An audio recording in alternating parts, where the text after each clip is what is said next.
This clip is brought to you by SaveWithConrad.com.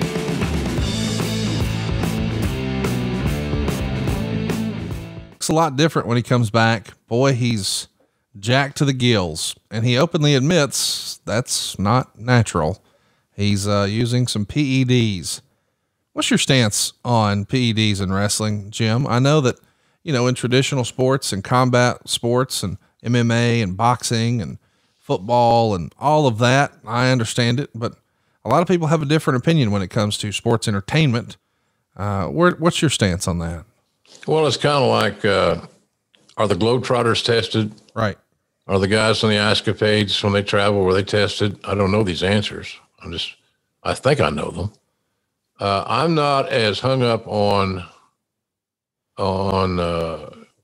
monitoring that as some probably would think I would be, being an old school guy. If it's under doctor's care, which it should be, has to be. If you're freelancing drugs, you're in the wrong, period, no matter what. But I can understand, guys, that with the more research done, you find out that, you know, anabolics is a great healing mechanism. I don't know if you need that right now because of the lack of touring and travel. You don't get as worn down when you're working a very limited schedule. You know, our talents in AEW work 4 days a month and 5 if we have a certain month that there's a pay-per-view, and that's manageable. So, but I guess I'm a little bit more lenient on it than a lot of guys, which would include not pain management. I'm not talking about that. I'm just talking about, you know, PEDs. Right. Just don't know that I don't have a big issue with them, bottom line, but I don't think they should be used if you're in the freelance mode.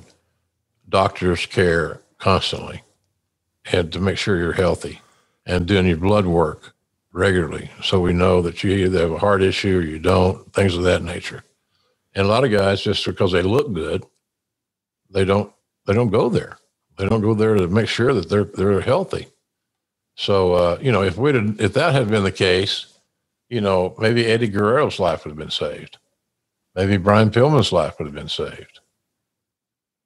Now, and under the current auspices of the medical procedures, you know, everybody's got a full-time doctor. You know, we got one, Dr. Sampson, who saved Jerry Lawler's life, is our team doctor. And so he's at every TV. He's at every event we have. So he's, it's just changed, the game's changed. But, you know, again, we're talking about a different era. It's hard to justify some things that happen, Conrad, and I have difficulty doing it in a certain era, because some of that era I was in a very significant management role. And I look back on it now, would I have made the same decision if it was a 2021? No. But then it's a little different ballgame. The rules were not quite as advanced and changed as they are now. Let's talk about what's next for Holly. He's going to try to chase the United States Championship from Orlando Jordan. He's unsuccessful there. He briefly starts a feud with Ken Kennedy, or Mr. Kennedy, who's debuting in October at No Mercy. Kennedy defeats Holly with the Green Bay Plunge. And then he undergoes a bunch of little surgeries to repair some nagging injuries, but he winds up being hospitalized after a staph infection develops in his arm. This is a career-threatening situation. I mean, they're even discussing at one point amputation. Of course, eventually they get it righted, but staph is a scary deal, is it not? Oh man, yeah. And it's one of the biggest enemies of professional wrestlers, then, now, and forever. Seriously, it just is, because you can only keep those canvases back when you're traveling. You can only keep those things so clean. And so they get grime and all kinds of negative things on them. I know a lot of guys have had, I've had to unbook guys from main events because they had staph. Couldn't travel. They're in pain. So yeah, staph infections is serious ass business. And I'm sure that WWE changes their mats more than anybody in the business, at least in that era. because we had so many events and you wanted to get the cleanest canvases that you could. And you can't just take them down to the local laundry and plop a 20 by 20 foot canvas into the Maytag, you know? Right. Well, we know that he's going to come back. Thankfully, he kicks out. But he looked. Hey, it's Conrad Thompson. Thanks for checking out the podcast here on YouTube.